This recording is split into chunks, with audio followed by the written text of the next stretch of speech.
Hello, this is Duncan McDonald-Korth, editor of the Oxford World Financial Digest. I'm here with a video recap series where OxWFD brings you the top stories of the week and then gives you its insights and opinion on them. It was an eventful week in markets. All three major regions, including the US, Europe, and Asia, saw stocks move lower over the course of the week. The US 10-year Treasury yield tumbled Thursday, but finished the week down just slightly. US junk bond yields rose this week to near their highest level since 2012. Emerging market currencies continued to tumble.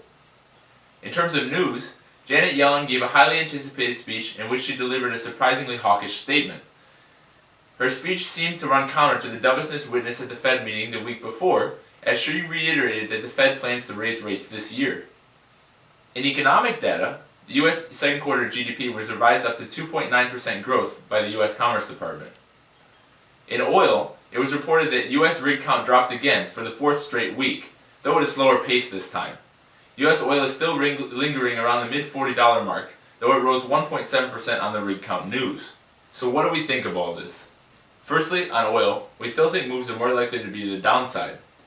There have been a lot of forecasts of oil output dropping, but the industry has proved very resilient so far. With demand looking weak across the board, we still think a return to prices under $40 is more likely than a break to over $50. Now about the Fed. To be honest, the U.S.'s central bank seems confused.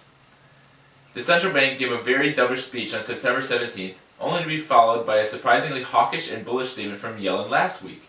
How are markets supposed to interpret such actions?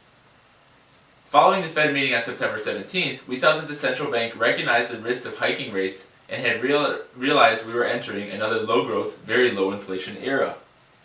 However, Yellen has now given a completely contradictory message.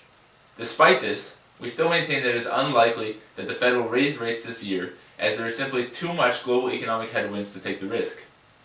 We think markets will continue to be jumpy, as no one is quite sure of Fed sentiment, and investors don't even seem to be able to make up their mind as to whether a rate hike is a good thing or a bad thing. Best of luck to everyone, and make sure to join us next week.